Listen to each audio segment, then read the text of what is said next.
My name's Nicole Bean, and I'm the head of the PYP program at the International Baccalaureate. And this is my colleague, Pilar.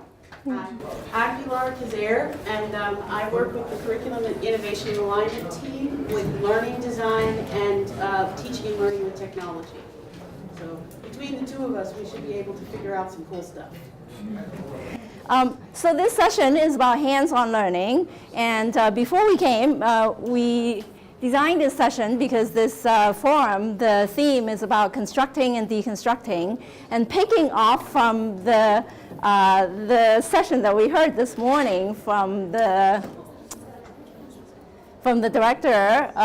They were talking about, basically Tony Wagner was talking about learning is not through the eyes only, but also through action and doing. And they were also talking about developing. Oh, all right. So to this morning's session, the speakers were talking about learning is not through the eyes, but also through hands-on, through doing, through action, and also curiosity is a big part of learning. It increases students' motivation and so on and so forth. So that's basically what our session will focus on. So we'll start by going into a couple of slides regarding the theory behind hands-on learning. Then we'll take you through the developmental stages of children at this time and why hands-on learning is important and how that's connected to play and playful learning.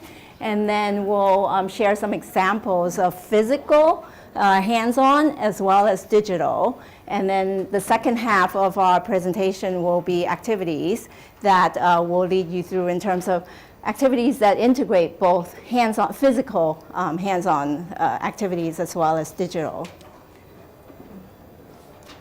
All right, so this is the description of our workshop. So I think Tony Wagner said there was some Chinese proverb that says that, but as far as we're concerned, it's Benjamin Franklin who said, "Teach me and I will forget, show me and I will remember, but involve me and I will learn." And it's very appropriate for this session, which is about getting your hands dirty when you learn. So as you all know, at the IB, our curriculum framework is informed by the constructivist and social constructivist perspective. And clearly, as educator, you all know that these are the reason for learning through active learning is because children are learning through sensory input. They have to touch, they have to feel in order to really make meaning out of it. And learning involves language, is a social act. Constructing meaning is a mental process. It happens in the mind, but the mediation of that process is actually through physical learning. And learning is a social activity, and it is also contextual. And by contextual, what do we mean is that you're learning within the environment impacts you, and you in turn change the environment and also affect the people that are around you and learning with you. And clearly, motivation is key to. Just keep the mic next to you. Oh, sorry. Key to learning. Yesterday, for example, in our pre-conference, we talked a lot about multimodal learning. Learning through all senses, is through hearing, is through listening, is through reading and writing, and so on and so forth.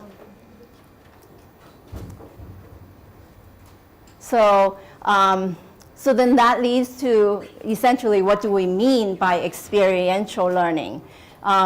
Experiential learning essentially just means that the experience itself is the learning, the process itself is learning.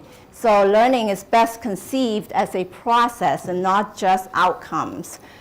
So again, yesterday we talked so much about outcomes being a very important aspect of the learning process, but it's not the only thing. It's really that whole experience from the beginning till when you get to the outcome.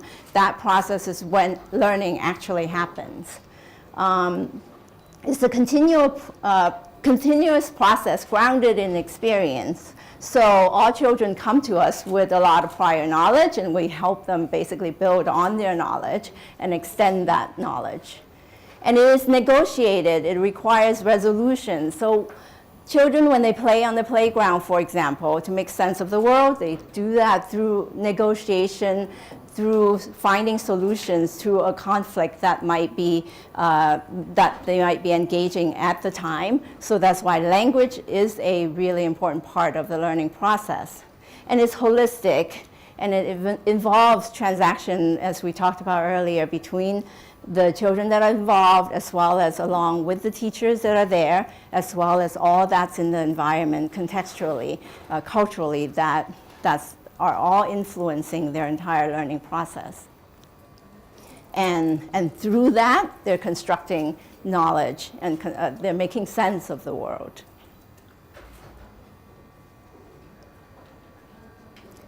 So according to Piaget, which I'm sure all of you have been exposed to, the developmental stages of learning from essentially 0 years to the end of the primary year, the first 2 years really all through sensory motor. So their sensory motor stage involves the need to concretely experience learning through touching, through sensing, through handling and exploring. It doesn't have to have any specific purpose, but that's the stimulus and the responses to the materials that children are experiencing with is a learning in itself. And then when they go from 2 years old to 6 years old, that's when they go through the representational stage. And during the stage, what children do is they start to pull things together to manipulate objects and images and anything that's in their surrounding to make sense of the world according to how they understand the world. And then the later stages, they start to incorporate concepts and theories and testing out theories as well. Some of this could be something that they've already learned and built in the early years. Other could be facilitated by teachers. So how that's connected, the next slide, please, Pilar, to then what we do as teachers, the implication to teaching and learning is that we provide children an opportunity to do pure play in the early years. Just allow them the opportunity to play, and that's why at the IB we don't encourage any teaching to the curriculum when children are in the early years, because there's this need to play, and it is through play that they will learn. And then from 2 years old to 6 years old, that's when they start to do more playful learning, and what that means is really you're creating a unstructured learning environment, but with a little more intention. You provide materials with an intention in mind to allow children to test a certain theory and to be able to construct their understanding that way. And then when in the later years of the primary experience, then we start to do more playful teaching. And we focus on the word play because in the primary years, learning should be fun. It shouldn't be just sitting in front of a desk and just learn through the eyes. Sorry? Yes, and throughout your life, you should have an opportunity to do that. And we do have a lot of conversations at the IB about, it seems like we're missing that in the DP, right? It's all about now learning through the eyes. So how do we introduce fun back into the learning process? So that was why yesterday our session on multimodality was really important, because now with the advent of technology, you can really bring the fun back, but still with good intentions, right, to get to the outcomes. There are more outcomes there. So in the later year, essentially now they're drawing upon what they know and their natural, but still, natural curiosity to play. And now we create environments where there's open-ended inquiries, but also with outcomes in mind, so then children can start to construct knowledge that way. So why do we want to focus on play? Because play allows children to build and extend their knowledge and skills through interaction with the environment. And there are multiple benefits of play. There's creativity through play, through unstructured play, you're always really surprised to see the level of involvement and just the innovation that children have through an unstructured environment. And adaptation, they learn a lot of the 21st century skills that we talked about: collaboration, adaptation, negotiation, through play. They experiment, communication, as we said earlier, socialization, acculturation. Yes? What do you mean by negotiation, this term? So negotiation means, going earlier, a couple of slides, we talked about how children learn through, essentially if they're in let's say, imagine children in a playground in the sandbox, negotiating which tool that they might use, right? And who might be doing take on whatever role it is to do whatever they're trying to do next. That's all through negotiation, right? With the teacher, you mean? Not with the teacher. Amongst themselves, because with the teacher then it's no longer negotiation, isn't it? Because now we're telling them, you take role A and you take role B and you act this, so it's no longer a negotiation process. And the most powerful thing when you really observe, as again Tony Wagner said this morning, you take notes and you observe how they talk and how they negotiate, you will be very surprised at their ability, even at a very young age, to be able to negotiate amongst themselves.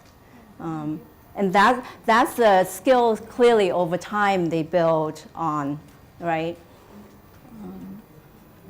Mastery, clearly through doing more and more play, and through doing pure play to eventually structured play. We help students build the mastery of a certain skill. It could be communication skill, it could be an actual skill in manipulating whatever it is that we're showing them as well. So now we'll switch over to some examples of physical play as well as digital play, because we're in the 21st century, so now we have to take into consideration the digital technology that's available to us. So the first example, pure play, for young learners, it doesn't really have to have an end goal in mind. It could be outdoors, it could be indoors. As teachers at this age, it's really important that you feel comfortable about letting your students get really dirty and just touch and feel and experience through that whole process. It's handling, it's feeling, exploring, etc. So on the digital end, we're still looking here at early years. So this is 0 to 2 to 3. It's important to note that the 4 qualities that you see in play here in physical play, most of them cannot happen in digital play.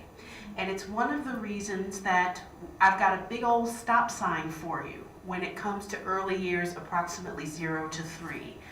We're going to show you a video that actually demonstrates what happens when a child is handling digital devices, exploring, feeling, and touching, and how it affects their experience of other physical objects that they use. So this is barring any technical issues because, well, of course in a technology presentation we have to have technical issues. So let me see if it's going to do it. Oh, look at it, look at it. I think it's going to do it. It might do it. If not, we're going to escape and we're going to do it that way. But this is a video that's actually quite famous. It was shown in the United States, I'm guessing about 2 years ago. And oh shoot, hopefully the HDMI will allow us to have some sound. I'm not sure yet. You can actually, once I mirror the displays, you'll be able to see it. If not, maybe you can put It's going to do. the mic here. Yep, I'm going to try to put the mic there. So it's called A Magazine is an iPad that does not work. And you'll actually see, even if we don't get sound, because it looks like we're not going to, you can see this is a 2-year-old, 1.5-year-old. She's playing with an iPad, and then as she starts to manipulate a magazine, she's trying to slide, and she's trying to do the actions on magazines that she sees on iPads. Because her first physical object, her first exposure to media was an iPad. I'm sorry you can't hear the sound, because you can hear the father and the mother laughing, of course, about this. And the daughter is desperately trying to figure out what's wrong with this magazine. And Dad thinks it's funny. He's a tech coordinator at a business, but not an educational tech coordinator, because if he was, he would have been very disturbed by this video. So hopefully this gives you a sense. As you see, she's struggling to figure out what this physical object is. And she's playing with it, right? And then goes back to the physical object that she's familiar with. So you want kids to be able to physically manipulate their world and understand that the world is designed, right? If you expose children who are too small to make sense of digital devices and how media is brought to their senses, then you have the possibility of digital media other kinds of media rather, physical media, being a problem for them as they're exposed to them. And the first media that most small children are exposed to I guess I was talking too loud, sorry about that. Who knew? The first physical media that they're exposed to is usually in school. So you can also imagine that you have a child that is using iPads at home, right? Goes into their first early years learning environment and are asked to manipulate physical objects. There are some children who have been exposed too early, and they actually have to readjust their understanding of physical media and how the world is designed. So for those of you who are working with students under the age of 3, with learners under the age of 3, please do not use manipulative digital media. We're going to talk about the kinds of media you can use, but we're asking you to reconsider, for example, using iPads with them. There are other kinds that will be things you can use and that are mediated by you as the teacher. And I think the most important thing is to go back to that developmental stages and to understand at this point in their lives, what is it that they need, right? Just because we're in the digital world does not mean that the 2-year-old necessarily will benefit from having technology. And this is, so if we go back to the developmental stages, then from 2 years old onward, we're talking about now in playful learning. So it's still pure play, but with some intention in the pure play, right? So for example, now you're seeing that the children are still manipulating, still using tools, still touching and still feeling, but there's a purpose to the tool they're using now. So what the materials that you have in your classroom, for example, you would want to consider the intention behind what you display. You still want children to have that freedom to go to these materials, but with a little more of an outcome in mind at this point. On the digital end, children at this stage are still largely pre-literate, meaning that they are not necessarily reading at a good fluency, and that's perfectly reasonable. So the kinds of digital media that are good for students to focus on at this age are things that allow them to still do physical manipulation and see visual or kinesthetic results, meaning things that they can see, they've made a picture, for example, or things that they can hear, or things that move, that they can see a result of their activities. So the digital media that I chose for you at the top is called a Bebot. Some of you might have used these. Anybody ever used a Bebot in class? Okay, we got a couple of folks.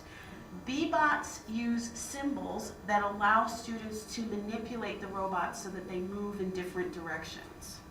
Bebots are kind of expensive, so I apologize for those of you for whom resources might be more difficult. There are other versions that are a little less expensive.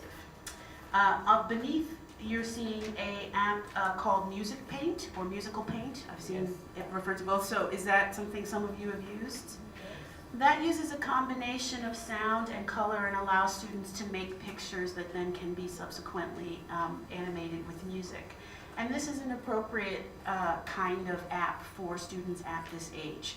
They're old enough at this point and have manipulated the physical world enough to understand that a screen is a way of producing media, but it's not the media itself like we saw in the earlier version, right? And so in the 2-year-old.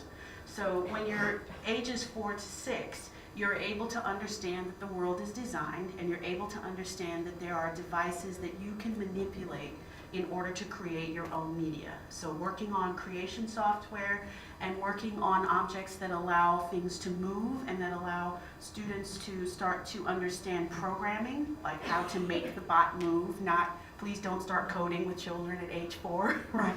Pre-literate, remember? But you can definitely provide activities and devices for them that allow them to manipulate and to make things move and to start to have an understanding of how to do that. And the one thing that we also focused a lot on yesterday when we talked about, bringing in technology to enhance children's learning is to also be really intentional about what this technology that you hope will, the skills that you hope will enhance. So, for example, if you a child is doing coloring of some fruits or something, if doing the coloring on an iPad is another way of doing it, it's great, but is it adding any more value to just using crayons? Probably not, right? So as teachers, we have to be intentional about what we introduce, the tools and resources that we're introducing. Is it to actually for exposure of the fact that there are more resources, then that's okay.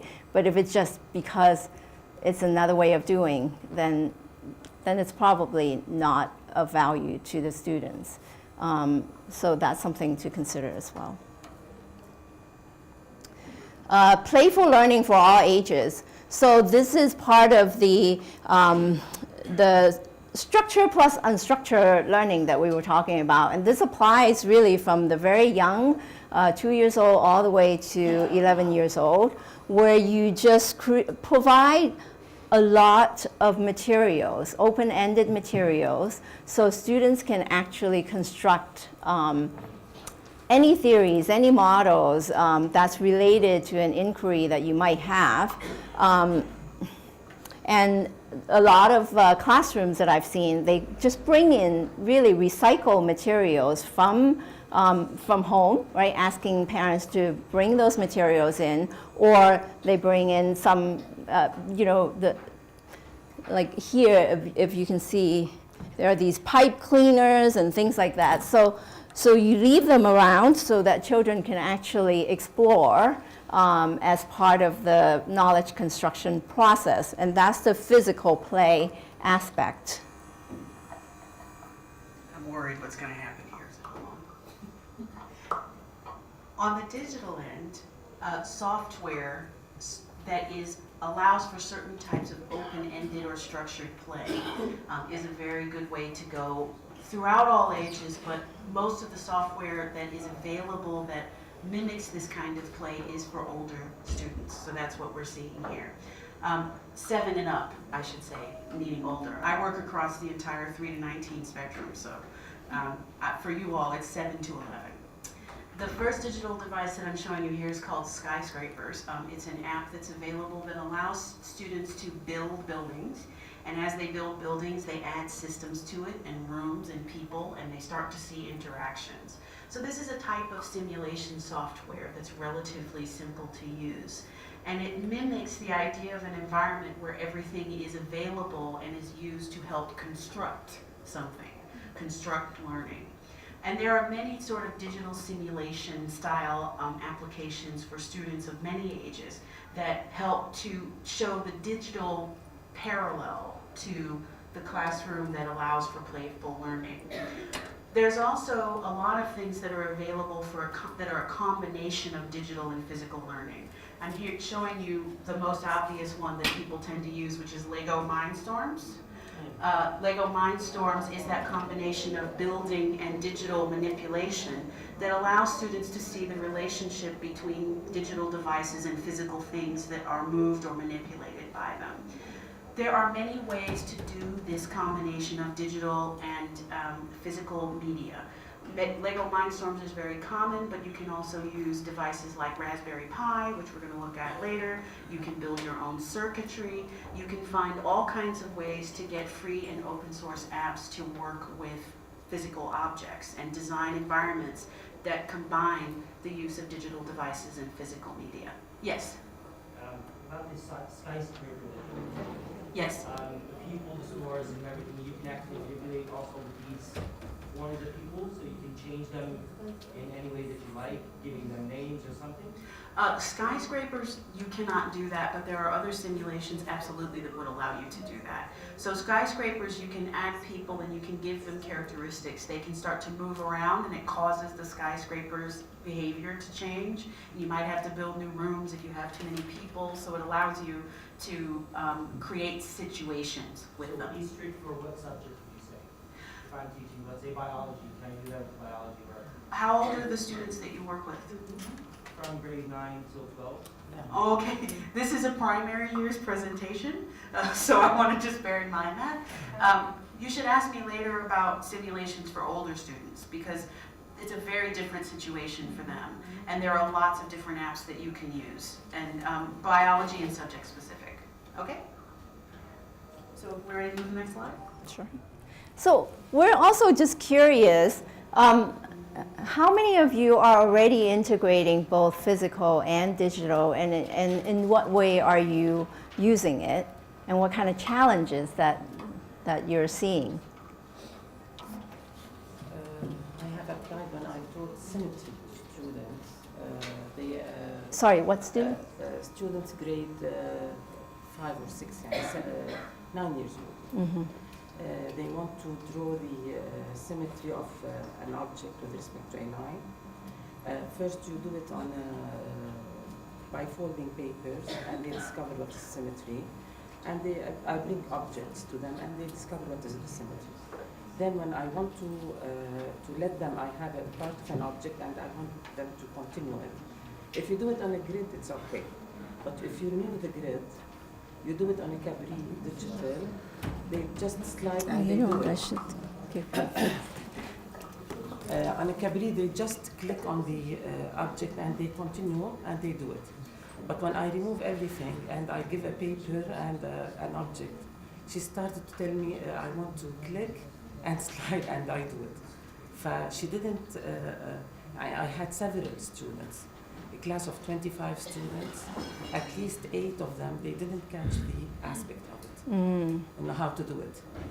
All what she had is to click. I told her how can you click on a paper? And she started thinking about it. And this is why the digital sometimes they misuse it in a way, or the concept they don't derive it from it. This is the problem that I had. Okay, but I know. Yeah, yeah. So I'm just going to quickly summarize what this teacher is saying here, that she's introduced a technology in one of the simulation projects that she's done, but what she's finding is that students are having difficult time manipulating because they actually don't really know how to use it.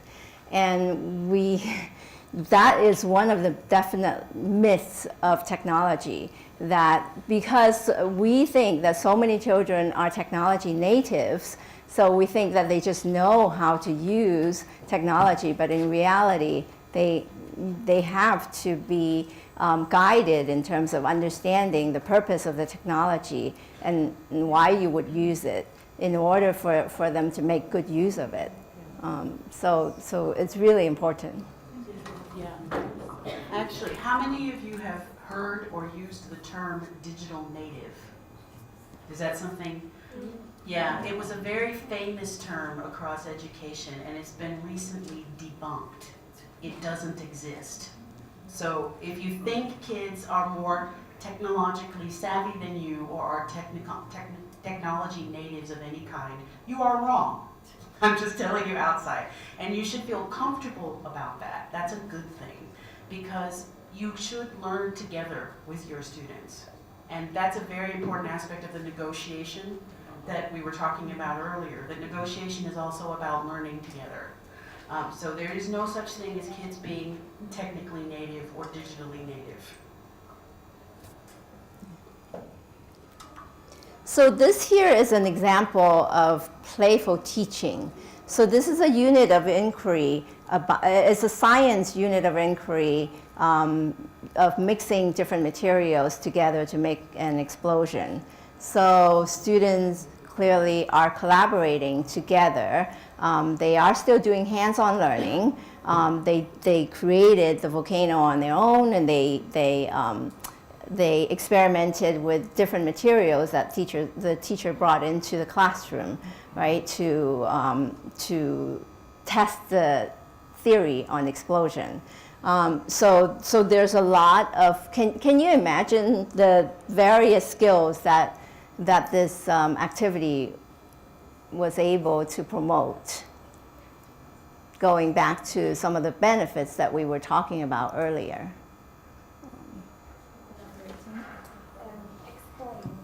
Exploration. Collaboration, exploration. Fine motor skills.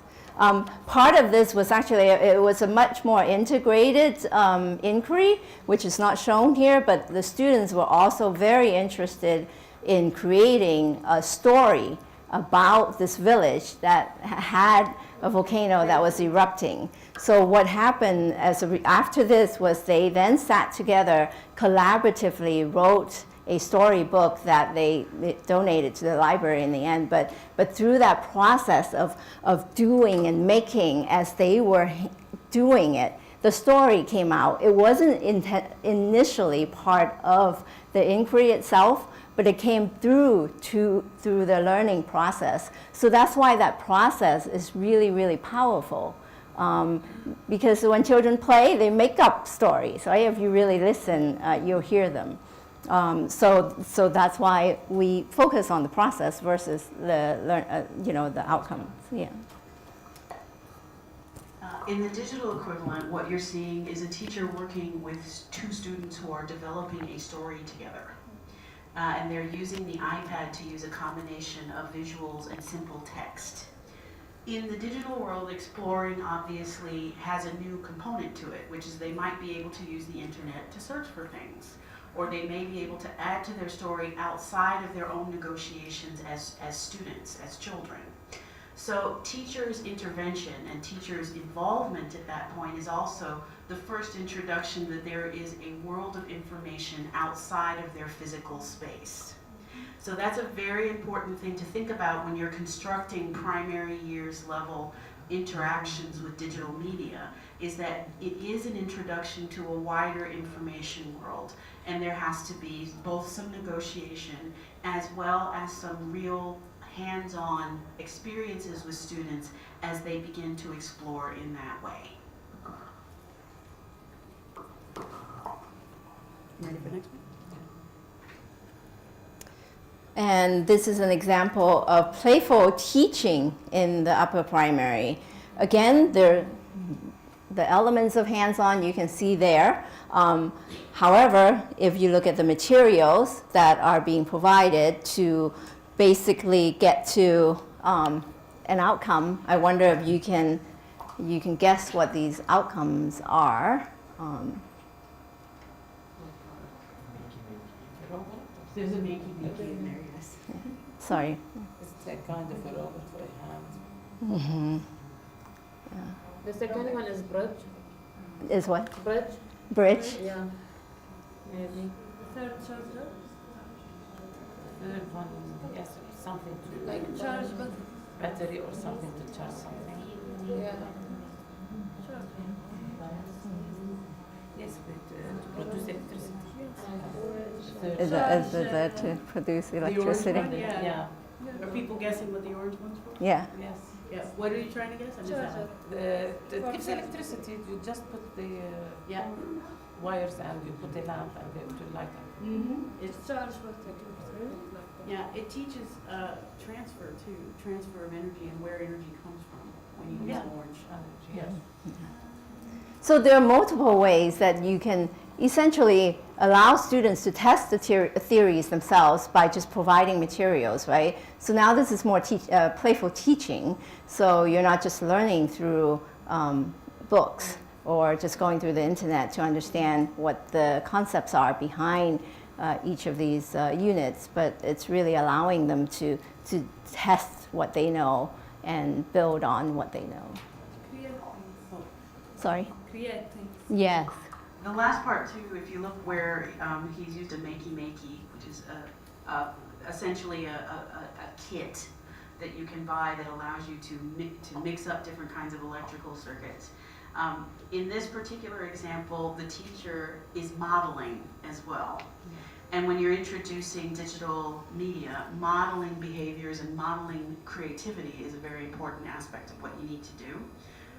In this case, the teacher actually dared the students, dared the learners to come up with something even more creative or extraordinary. The general teaching that was meant to be behind it was for them to understand where energy comes from.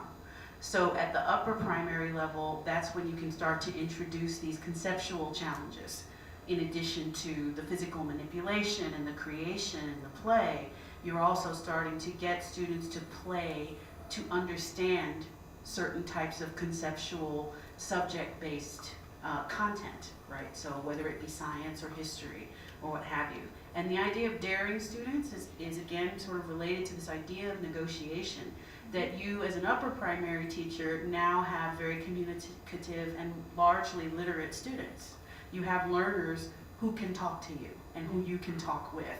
And so you start to use these devices as intermediaries between those negotiations between you as a teacher and the students who are exploring.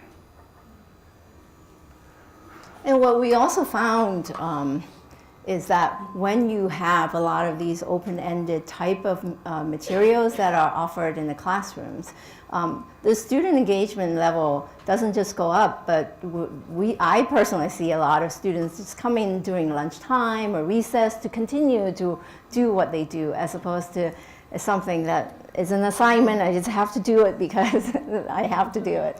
So there's a lot of intrinsic motivation, and through that, we will also help them develop metacognitive skill, right, to self-regulate learning, and that is one of the 21st century skills. So we're moving now into another subject. You've got the slides now. So what we're going to talk about now is technology is both conceptual and physical, and it's important to understand that because there are certain concepts that you learn in the physical world that can be transferred and applied into the digital world as students grow and start to introduce themselves into it. So a lot of what we're going to focus on is looking at the kinds of concepts. Actually, can I just use this? I think he's recording. Oh, you're going to make me do this? Okay, sorry. I absolutely hate being recorded. You know, it's just a thing. So I guess Nicole's going to make me do it. So I'm like, all right. So can you hear? So can I take this one off now? Or do I have to keep them both on? For the people in the back. Oh, yalla. Okay. So sorry. All right, so I'll do my best. So in the physical world is where any learner starts. The digital world has concepts that come from the physical world but start to look a little different. And so we're going to look at the ways that you can encourage certain types of concepts to be taught as students are being introduced to the virtual world and their lives as digital participants. Okay? So a digital participant is a little bit more than a digital citizen. You know, digital citizen is kind of netiquette, how to be nice online, how to, present yourself. Digital participation is entering the digital world as what we call an agent, as somebody who can make change. So digital art participation in the early years looks like this. And these recommendations, by the way, come from the American Association of Pediatrics, and it's following a rather intensive study to find out what is appropriate for screen time. So screen exposure for children from 18 to 24 months old should be limited to use for interactions with adults. So remember the kid that we saw with the iPad? You notice how the adult was just sitting there laughing? Don't do that. That's not right. What you want instead is to introduce smaller children to digital media that parallels some of the things they're physically seeing. A good example is if you use an online chat app for a little child to see their grandparents, right? That is the kind of interaction where the child is not touching necessarily the screen, but is able to physically see a person that they are familiar with and they already know, right? And that they want to see. So that 18 to 24 months, it's appropriate to show video. So, they have little videos for smaller children, and it's appropriate to use something like online chat, like a FaceTime or even Skype, right? If you have to, only if you have to. I'm a Mac user, so I tend to be very biased. So that is appropriate for smaller children. In most countries, it is not legal for children under 13 to engage with general social media. So when you, in upper primary, give your 9-year-olds a Facebook account, you are doing something illegal. You should not do that. Unregulated social media really should be reserved for students beyond the primary years. However, moderated social media spaces are available, and if you're interested in finding out about a few, we're going to find out later in the activities the kinds of sites that you could potentially use with upper primary children to join. And this is after the age of 6 plus. Insert the use of digital media carefully and sparingly for early years learners. Putting screens in their place is very important. Screens are just part of a child's experience, and they're part of the world. They should not replace physical learning. They should enhance and aid physical learning. So if you find you're using screens for things that you could use crayons, choose crayons. You want screens to enhance and to introduce new concepts of digital understanding. You don't want screens to replace them. And a lot of primary years teachers, they get very excited about apps that are replacement apps for things that really should involve crayons. Don't do that. There are so many apps that enhance experience that you should start searching for those. Modeling good online interactions should happen as soon as children are able to communicate with digital media. So that really happens when a child becomes literate, so around the age 4, 5, 6, right? Once they're able to start reading text, and once they're able to communicate in full sentences and manipulate digital devices, that's when you as a teacher start modeling good citizenship and behaviors. You can do this using apps, but you should also do it using social interactions in the classroom that are not related to digital media. Teaching kids how to talk makes them better digital participants. Does that make sense to everybody? And we're going to do an activity that kind of shows how you can do that. Next slide, please. So transferring from the physical to digital, these are the characteristics that an early years learner should have. Click. Children need to have developed visual literacy, not just the ability to see things. They should be able to see an apple on a screen and say, yes, it's an apple, but it's an apple on a screen, right? And a 2-year-old can't do that. A 4 to 6-year-old can start to do that. So they need to be able to transfer the idea of something and know it's on a screen. Then they're ready. Children need to be able to understand that their world is designed, right? And this is a concept that you can teach. When you start to introduce children to the physical world, you introduce them to man-made versus natural. You introduce them to the idea that park has been built for them, so that they have an understanding that the world has been designed and that they can be part of designing it. Because the world is designed for them when they're small children, but then they start to be agents. They start to be active about designing their own worlds when they're old enough, and they need to be aware of this before they join anything digital.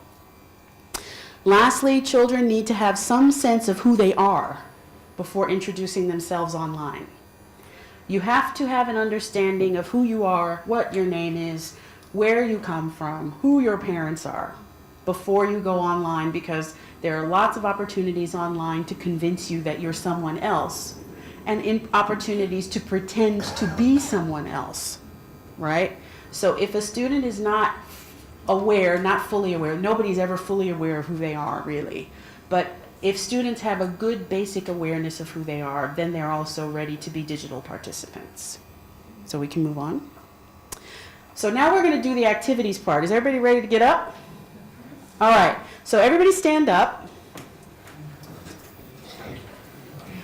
I'm going to explain to you what you're going to do, okay? And if it gets a little chaotic, that's fine. All of you are primary year teachers, or at least one of you isn't, but okay, you understand, right? So here we go. I'm going to call out a color and a body part. And together, you're going to figure out within 10 seconds how to group together. And we're going to see how well you do. You ready? So I'm calling out the color red and a head or a chest. How would you group together to find the color red? You need to find somebody color red, head or chest. Go, 10 seconds. 10, 9, 8, start moving. 6, 5, 4, 3, 2. What's Sarah doing? Yep. Is it too loud? We do have a lot of time. Cool. We'll do this 3 or 4 times. Yeah, 40 Awesome. minutes left. Oh, wow, awesome. Okay. All right, how many people, okay, raise your hand if you couldn't group with somebody. Is there anybody who couldn't, you just stood there. That's why you didn't group with anybody. You're right, go find them. Okay. So, in your yeah, see. Okay. Okay, we'll do a slightly easier one. You ready? No, I'm going to do a harder one. Oh, no, I'm going to do it. Okay, let's try it. Black feet. Start grouping. Black feet.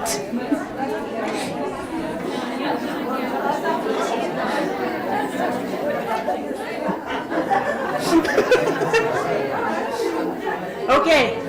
Anybody left out yet? Okay, that one was too easy, right? Okay, oh, I like this one. Let's do any color glasses. Any color glasses. You have to find somebody and group together. Any color glasses.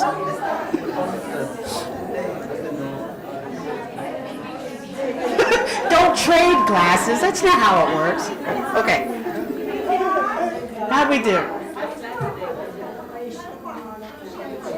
Okay, not too bad. All right, we're going to do the last one. All right.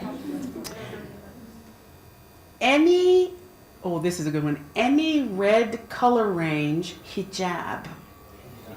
Any red color range. Come on, guys, you gotta move. I don't see any hijab amongst you. Any red color range. And I didn't think, there might be some colorblind folks in here. She wants me to put it Oh, no. That's one way to cheat, right? Go ahead. If you really want, I am totally open-minded. Honesty. Yeah. Okay. Now, what I want you to do now is sit wherever you're grouped. Not where you were, where you are. So you have to find a seat where you are. Okay?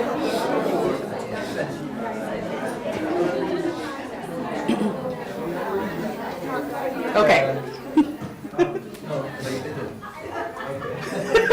You're just going to leave a bunch of people standing. Okay, if you insist. I'm not going to, right?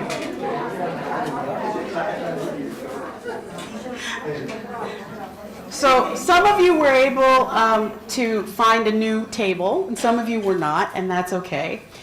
What we've done is we've done an exercise that's called grouping. Okay? And grouping is something that you see in digital complex simulations. Okay? You take a few simple rules and you have what are called agents, individual people like yourselves, that move around according to those rules. What age group do you think you could have just done this activity with? Like what students? 7 to 8? Yeah. What are 3 to 4? What? Oh, okay, right? So what are the skills that a learner would need in order to do this activity? What are the things they would need? They need to understand colors, right? They need to what? They need to understand body parts, right? Anything else? Relationships, conception, right? Relationships. We're missing a big one. Listening skills, collaborating. Oh, we're missing the biggest one though. What's the biggest one they need? They need to understand what a group is. Good. You ready for the biggest one? They need to understand what you're saying. They need to know language. So that's a really good point. I think Yeah. earlier you said you didn't understand what it was about. Exactly. So you're right. Just about every primary group, if you're careful with your language, could do an activity like this. Simulations are exactly the same thing. You need exactly the same skills. What happens though a lot of the time when teachers introduce simulations, they introduce simulations because they want to introduce a subject, like history, for example, or science. But simulations are about those very simple concepts. And if a student has those concepts from doing something physical, they'll understand grouping on a wider level. And that's very important. That's the basis for many types of programming. That's the basis for using simulations.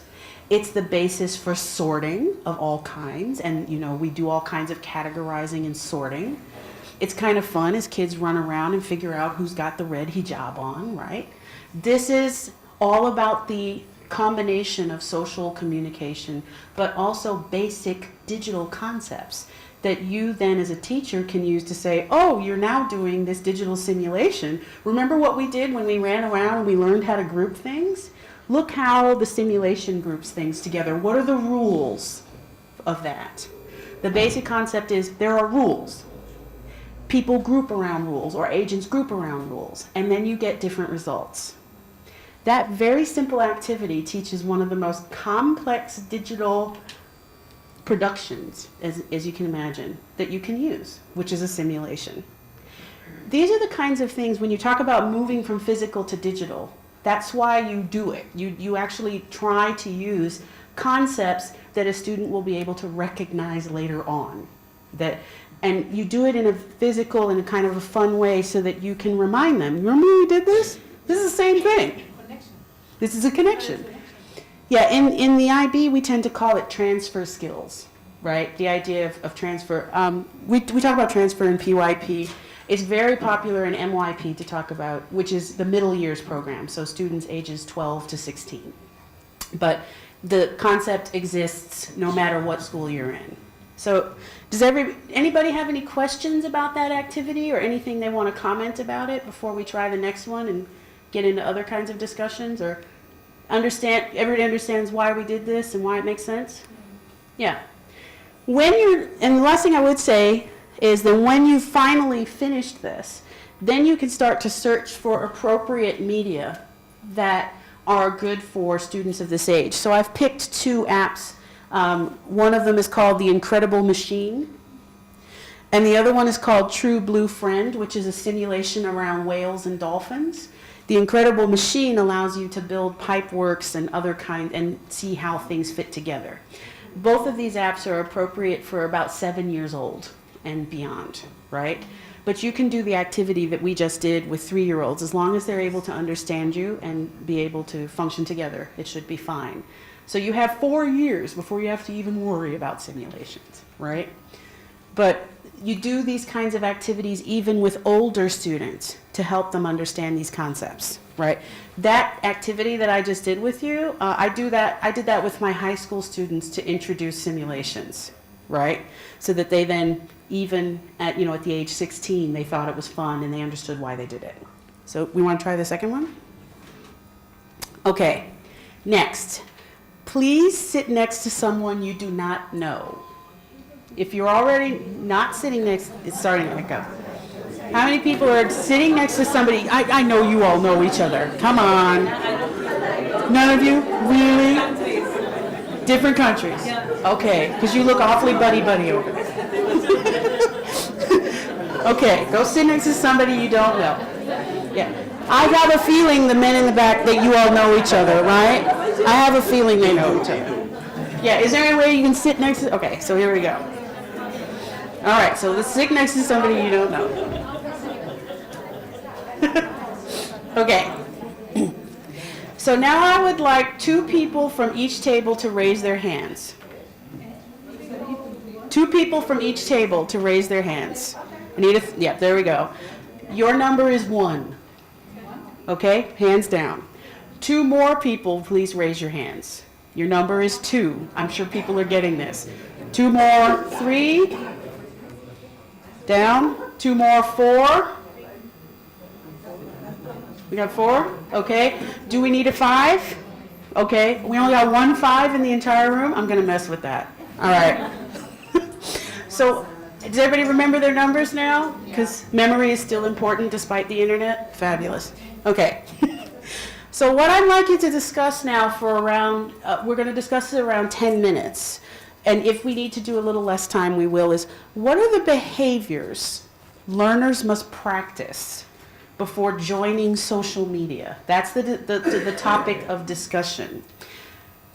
All of you need to listen carefully for your number during this discussion and any instructions or distractions that might happen.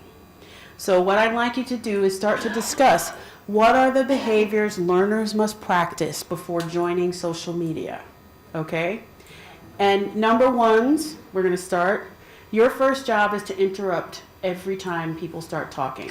Go. Figure out ways to interrupt. We're simulating how social media works. We're going to have, because this is going to take at least 15, and I figured then we have some wrap-up time, right? But what we're doing is we're going to actually, we're showing them how social media actually works. So we're going to talk about conceptually what it means. Do you see what we're doing? Feel free to walk around and see how it's going. People are always disrupting. They're disruptive, they're trolls, you have no control over your comment. That's the idea.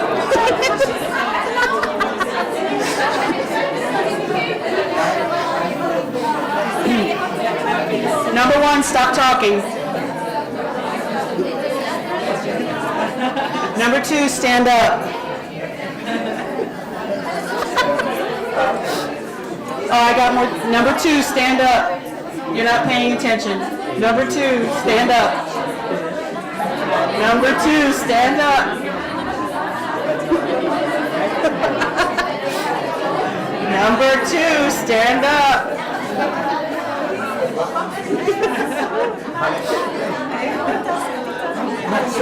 Number 2, sit down. Number 3s, raise your hands.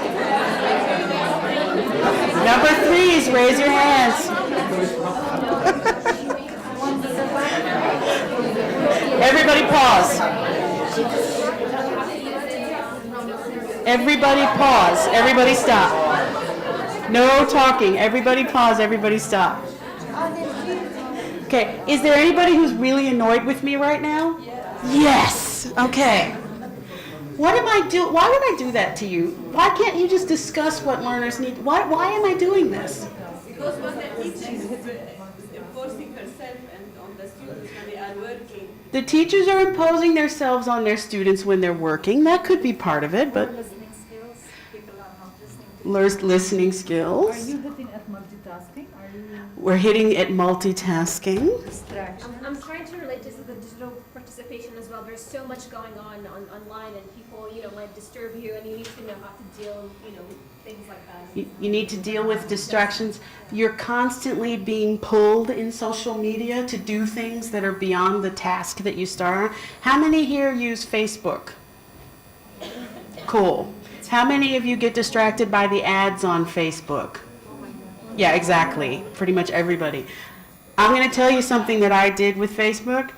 I spent 3 solid days searching for nothing but furniture on Facebook, via Facebook. And I did this to mess up Facebook's algorithm so that all it would show me was furniture ads, and for months I didn't pay attention because I didn't care. right? It's like, oh my God, another chair, whatever, I'm going to finish my social media post, right? The activities that I'm doing with you, we're going to do another one so you can see there are ways to introduce what's going to happen when a child enters social media. And there are ways to get them to work on their communication and concentration skills using these kinds of activities. So if you all were really annoyed with me, and I apologize, I wasn't your teacher, I would have done this with you at age 6 if I'd had the opportunity. But since I didn't, I figure I'll pass it to you so that you can start to think about what kind of strategies you would want to use. What I'd like to do now is actually have a legitimate discussion about it. So no distractions, I promise, I will not mess with you, okay? We're to talk about this question about what are the behaviors learners must practice. So we just introduced what are the behaviors, but I'd like you to think in a more, think a little bit deeply about it too. What kind of person goes on social media, and what are the things that you as teachers can help them do to become that person? Does that make sense? Okay, so I promise Nicole and I are going to leave you alone. We might walk around and hear about what you're talking. So we're going to take about 10 minutes, okay? Yeah, just in groups right now. I mean, if you feel a strong need to stand up and bother other groups, I'm not going to stop you. But yeah, I'm going to turn this off just for a little while because there's some feedback. Yeah. Yeah, so what are we doing?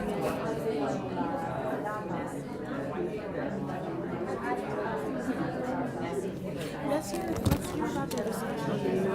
Sometimes we could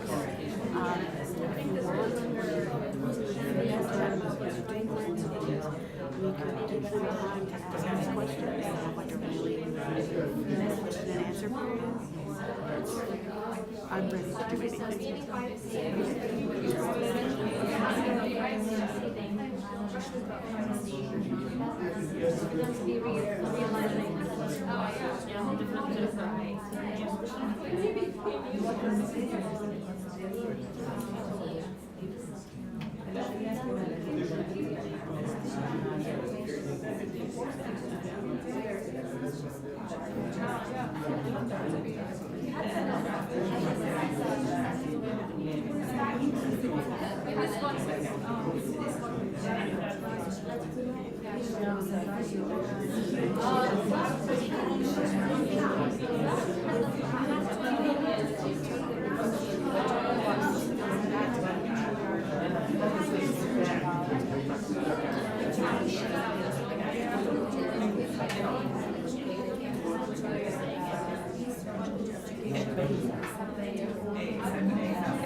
We started the discussion by saying why.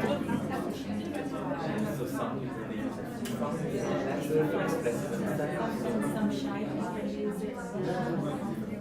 This might sound weird, but I think also sharing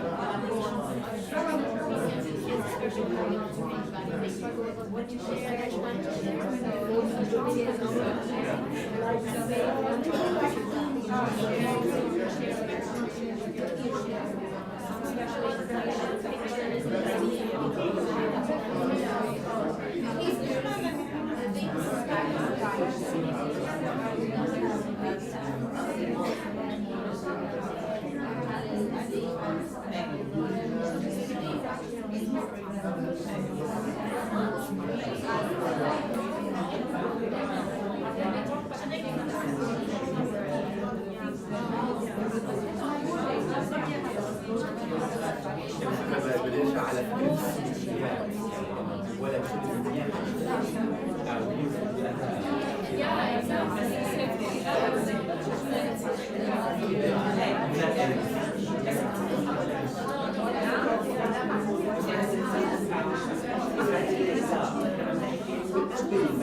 So you don't really even begin حتى بدون السوشيال ميديا.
I have to put this thing back on. Is it on?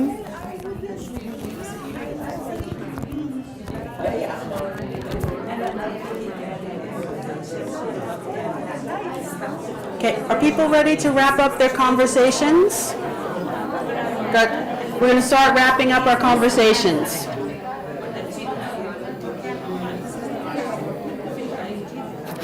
Thank you. Okay, so if you don't mind, I'd like to take some time to do a little call out to all of you. What are some of the, we have this question, what are the behaviors learners must practice? Can we get a sample of some of the things that you all were talking about? I'm just going to start by table. So if I start with this table, could somebody tell us what are some of the practice, what are the things that a learner needs to know to be prepared for digital and social media? Definitely communication. Definitely communication. And then we were talking about reading. She was talking about them knowing who they are. Students knowing, learners knowing who they are. So Okay. values too, like honesty, appreciating privacy. Okay. Values, appreciating honesty. Any others that we want to? Should we go to the next table? Is there anything unique that you think a learner needs to practice? Note I said practice, not know. I said practice. Searching skills. Searching, okay. Yeah, actually, if you're able to search effectively on digital media, it's a bit of a, it's actually, it can be positive and negative. If you're really good at searching at age 6, you really find some stuff, yeah. So you just gotta be really careful about that. Remember, 13, okay. So, but I agree with you. Any others in the tables in the back? Yes. Oh, Going back to communication specifically, I was just thinking of, sometimes if there's somebody communicating something to you and you don't like the message, how do you respond to that? So that civility. behavior, Yep, civility. How do you be a good digital participant, and how do you use civility? How do you speak? Absolutely. And that's no different From reality, yeah. playground, right? You have to model that kind of language so that children. Exactly. Negotiation being the main way they learn that. Yes. Anybody? Yeah. Okay, one thing which kind of sums up some of these ethics of communication. Ethics of communication. What to take also as original resources, original people. Mm-hmm. Who to talk to, what to write, what not to write. Yep. Who Yep. to believe, what to share. Mm-hmm. Mm-hmm. But limits. Yep. Let me ask a question to all of you. What is the difference between ethics physically in communication and ethics virtually? What do you think is a big difference? I think you need to be more ethical. You need to be more ethical virtually. I mean, all of us should be ethical, right? Yeah. But Using more appropriate words than body language. There is no body language. there's no body language. That's the first hint, is that they're communicating by text or visual if they're using video, right? Yes. Maybe like the ethics physically they're more regulated, like you have codes and regulations that are officially boundary what ethics are, but virtual ethics, there's more flexibility in that, like what makes the virtual world more ethical. Yeah, there's more flexibility in terms of ethics in the virtual world. There's a reason for this. Anybody know the core reason why that is? I'm about to give you a nice big English word, right? So sorry about that. Anonymity. Nobody knows who you are online, right? And one of the major issues we see with media literacy, especially for younger learners, is they either don't know how to protect their identities online, how to use anonymity in a positive way, or they learn very early how to use it in a negative way. So that's how cyberbullying often happens, for example. That's how a lot of negative behaviors are created. If somebody thinks they can't be found, they're much more likely to do things that are not ethical, right? What we call this when talking about digital literacy, and by the way, digital literacy is a phrase I don't like. And a lot of the reason is that literacy is literacy and digital is not separate from that. But in one particular aspect of digital communication that you really need to reinforce is that when you make something called an avatar, how many people have heard that word, avatar, right? An avatar is a person, a persona, a character, right, that you have made to exist online or in a game or somewhere else. So we call these avatars, and there's a movie about it, right? Avatars are something that you have to teach the concept of, and we could actually, if we have time, we can play an avatars game if you're interested. And they're things that students do not, they instinctually will be honest online. Okay, so when a student is first introduced to social media, especially if they're young, they're going to be who they think they are, right? Introducing the concept of avatars is very important as early as possible. And play, ironically, and even though it doesn't get connected a lot, is the place where students learn what an avatar is. They don't learn the words for it, right? But they learn the process, they learn the concept. You know, I'm pretending to be a cowboy, I'm pretending to be an astronaut, I'm pretending, hopefully some of us pretend to be teachers and stuff like that, but how often does that happen, right? So encourage that, tell them to learn how to be teachers. But Absolutely. That concept of the avatar and using avatars and being able to manipulate your image and your persona online is a huge skill. And it takes a lot of involvement and understanding of a lot of important concepts. So I mentioned before when we looked at, is a child ready for digital participation?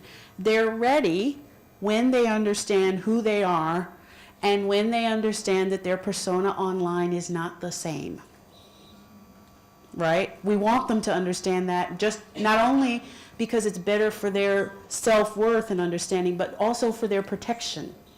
That they can start to figure out what are the things that people do not need to know about me online, and what are the ways I can make sure that I'm protected.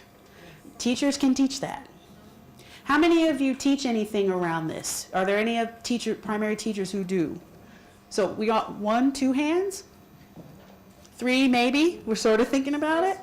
High school, so not in primary. Okay, so teach this in primary. Start using games, right, that use avatars. Start to introduce in play, in structured play, the concept of being someone else and what that means. And allow students to really engage and negotiate using avatars, using games, using situations that cause them to empathize with somebody else and become somebody else. That's a huge skill because it teaches them empathy as well, but it also teaches them this very important digital concept of self-protection in digital participation. There's a lot of rich conceptual understanding that students can get, that learners can get, if you understand that you're preparing them for digital sometimes. That the activities you do like play, like role play, can become very powerful if you're preparing them for this other world that they're expected to enter into that is a huge part of their lives. What time is it? We have 10 minutes. We can either do an activity or we can leave it for questions. Yeah. So with 10 minutes left, would you like to try another activity or would you like some time for question and answer where we can answer, specific questions and talk to you about things? What do you think? Think we want an activity? We can do the avatars activity if you like. Fantastic. How many of you have a scrap of paper? Okay, if not, we have some Post-its and paper up here. You can come and get some. I want you to write down a name that's not yours, an interest you have or don't have that would be of interest, and what's a good thing? The kind of person you like, your favorite celebrity. Let's do that one. So you want to write down on a scrap of paper a name that's not yours, an interest that you have, and your favorite celebrity. And celebrity can be teacher, can be anybody, doesn't really matter. You want to know what they do in life. Okay? So when everybody's ready, we're going to do the last avatar activity, and then I'll let you go. We're almost ready? Favorite celebrity, so, and an interest of yours, and an interest of yours. So a hobby, you can write down a hobby, you can write down, I love music, I love traveling, I love playing Minecraft, right? That might be more personal to me. Oh, I haven't played that in a while, I'm playing something else right now. Okay? Does everybody have scrap of paper? We're ready. Okay, now everybody has to get up. So I apologize for anybody who can't get up, right? But I'm expecting you to get up for this one. Okay, so this activity, because we're not going to have time to discuss it, is actually to show you how people meet online, okay? So what you're going to do is you're going to close your eyes and you're going to try to walk around. Try not to trip over anything. Be careful. And start declaring your interest that's on your piece of paper and see if you can find somebody else who has the same interest. But you try to do this with your eyes closed. And we'll, okay? So be careful. Start at your tables, and then if you don't find somebody, so start calling out your interest with your eyes closed and see if you can find somebody else who has it. Okay, interest. Looking for those Minecraft players. So you close your eyes and you start calling out your interest. You found each other. Cool. Match.com. Awesome. Right? Okay? See if you can match to somebody. Call out your interest.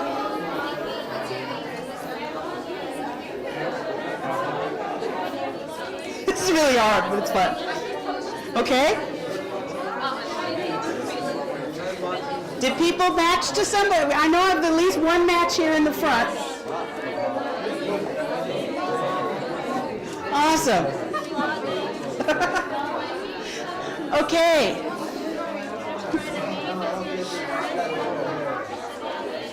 Did you meet somebody? Cool. All right. So everybody hands up. Okay. So this one is this one a little harder?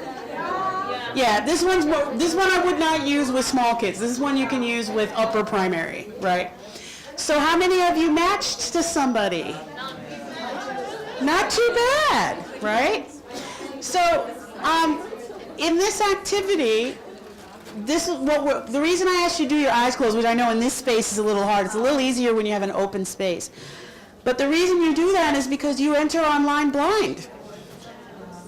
You're just facing a screen, and you're trying to meet people based on something you're interested in, right? Now, I had you write down a name that wasn't yours, because you introduce yourself to whoever you matched with that name that isn't yours, right? The same thing happens online. Whatever name you give is the name that they know, right? Then you have your favorite celebrity. One of the most common social media groupings is based on celebrity. So if you know, like how many of you follow George Takei's Facebook page, right? Or you follow your favorite musician on Instagram. I hate Kim Kardashian, by the way, so I apologize for anybody who likes her. But I have no filter, I'm not gonna lie to you, right? This is how people meet online. This is literally what you're showing kids, that they're walking in with their eyes closed into a world and they're saying, I'm interested in something. Does that make sense to everybody? So I hope these activities help you, and if you have any questions, please feel free to come to Nicole and I, and it was really great to have you all here. Thank you very much. We have a little time if you want to come up personally to talk with us, we're here too, so.